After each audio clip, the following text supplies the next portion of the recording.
Hey everyone, what's up? This is Uri for Gorilla Poker, and today I'm gonna be reviewing another heads-up hand between Benj Corvin and Kalapaju. Forgive me if I'm getting the names wrong. It's an interesting one, I think, mostly in the sense that it highlights bet sizing technique that a lot of guys probably get wrong. So let's just dive into it.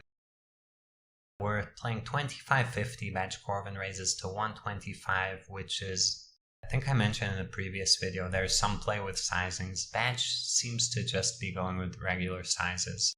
I would guess this is slightly too low of a sizing, but that's being very nitpicky. But generally, as you get a bit deeper, you get to raise a bit bigger. And they're really nuanced things, but I mean, it might win you half a BB per 100 or whatever. Like, these things do matter in the big picture.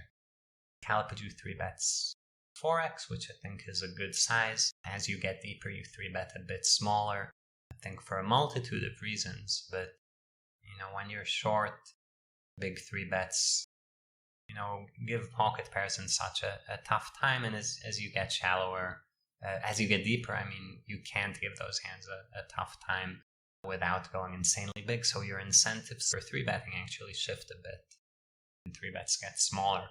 And, this is something we see with solvers, and like I said, there are many reasons for it. But anyway, get into the hand. So 8-6 for rainbow board. In terms of who hits this board and how well, this board plays different heads up and 6-max. The thing in heads up is the guy calling the 3-bet has a ton of offsuit broadways. So believe it or not, this is actually not his favorite flop. Much rather have something, I don't know, I guess King Jack 9 or something would probably be super good. Or like a Jack 9-8 sounds insane. But not the best flop in position, has tons of air. And then you have this dynamic where both players have tons of unpaired cards. Sure, in position is going to have more nuts, definitely. But all things considered, overpairs are going to be good enough to stack off, so nothing too crazy. And then you're just going to see the out of position player betting decent volume, but not very high, and also checking a lot. Important spot to know how to play. So yeah, Kalapaju starts out with a half pot bet, indicating he is, going to have a checking range here. When people don't, they generally bet smaller. And he gets called. Turn deuce of spades. Complete brick. Players are not really supposed to hit this. I think Benj can maybe have 5-3 suited. Maybe both players can. And Benj can maybe have deuces. But you don't hit that card often. And here Kalapaju makes, I think, a very accurately sized bet where he goes like 90% pot. And the thing is that as you get deeper, if you recognize that your overpairs can still go for stacks, and in this case they can, you can't go with the default autopilot sizes that you usually go with, it like, oh, let's half pot flop, half pot turn, and oh, we're on the river with 2x pot behind or whatever. You need to start planning it on the turn, and this is just an accurately sized bet. This is called geometric bet sizing. The idea with geometric bet sizing is that in a kind of theoretical world and also a practical world, you're getting in an equal proportion, your stack versus the pot. You're kind of going 90% pot, 90% pot at turn and river. That would be geometric sizing, with the river shove being all in. And this is kind of the optimal mathematical way to get the most value, if we ignore stuff like protection and all these other things, which are actually not very relevant here. So this is just, in a way, optimizing your EV, going with the size here, and I think it's a very well-picked size.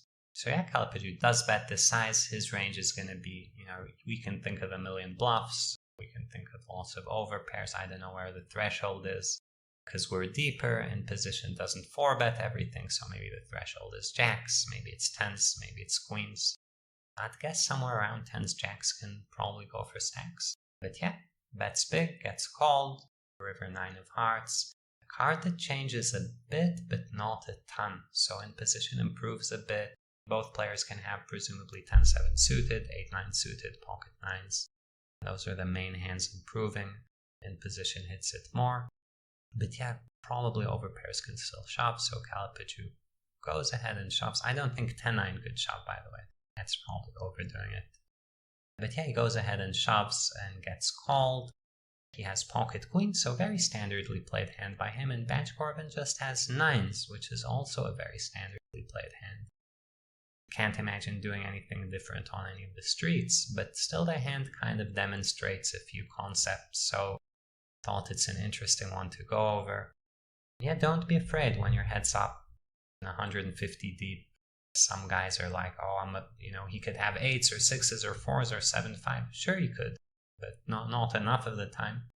You can still get in stacks with your overpairs often, I think even 200 deep, so don't worry about it too much. Just fire, and if you think you're never getting called by worse, that means you should be bluffing a lot, generally. Okay, that's it for this one. Hope you guys enjoyed it. If you did, please like and subscribe to the channel. Let me know if there are any hands you want me to review. If the World Series is still going as this video is being published, say hi to the Gorilla Poker guys at the World Series. And yeah, see you guys next time.